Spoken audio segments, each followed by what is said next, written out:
ಕೈ ಇನ್ನೊಬ್ಬರ ಕಿಶೆದಾಗ ಹೋತಂದ್ರ ಕಲಿಯುಗ ಅಷ್ಟೆ. ನಮ್ಮ ಕಾಲ ನಮ್ಮ ಪಾದರಕ್ಷೆಯೊಳಗಿದ್ರ ಸತ್ಯಯುಗ. ಮತ್ತೆ ಯಾವದರ ಗುಡಿಗೆ ಹೋದಾಗ ನಮ್ಮ ಕಾಲ ಇನ್ನೊಬ್ಬರ ಪಾದರಕ್ಷೆಯೊಳಗೆ ಹೋತು ಅಂದ್ರೆ ಕಲಿಯುಗ ಅಷ್ಟೇ. ಇದು ಕಲಿಯುಗ ಸತ್ಯಯುಗ ಕಾಲ ಕೆಡಿಸೋದಿಲ್ಲ, ನಮ್ಮ ಕೈ ಕೆಡಿಸ್ತೈತಿ. ನಮ್ಮ ನಾಲಿಗೆ ಮೇಲೆ 2 ಚಲೋ ಮಾತಿತ್ತು, ಇದು ಸತ್ಯಯುಗ.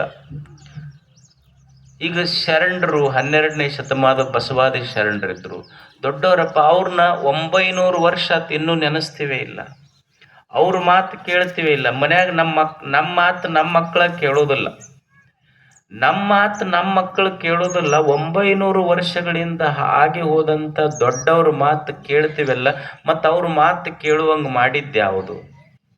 ನಾವು ವಿಚಾರ ಮಾಡ್ಬೇಕಲ್ಲ. ನಮ್ಮ ಮಾತು ನಮ್ಮ ಮಕ್ಕಳು ಕೇಳಂಗಿಲ್ಲ, ಸುಮಾರು ವರ್ಷಗಳಿಂದ 100 ವರ್ಷಗಳ ಹಿಂದೆ ಇದ್ದ ಶರಣರ ಮಾತು ಇವತ್ತು ಕೇಳ್ತೀವಲ್ಲ. ಯಾಕೆ ಕೇಳ್ತೀವಿ ಅನ್ನೋದು ವಿಚಾರ ಮಾಡ್ಬೇಕಲ್ಲ ಮನುಷ್ಯ.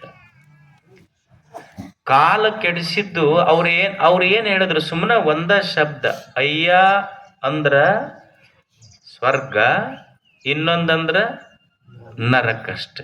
ಸ್ವರ್ಗ ನರಕ, ಸ್ವರ್ಗ ಮ್ಯಾಲಿಲ್ಲ, ನರಕ ಕೆಳಗಿಲ್ಲ, ಸ್ವರ್ಗ ನರಕ ನಿನ್ನ ನಾಲ್ಗಿ ಮೇಲದವಂತೂ ತೋರಿಸಿಕೊಟ್ಟವರು ಶರಣರಷ್ಟೆ.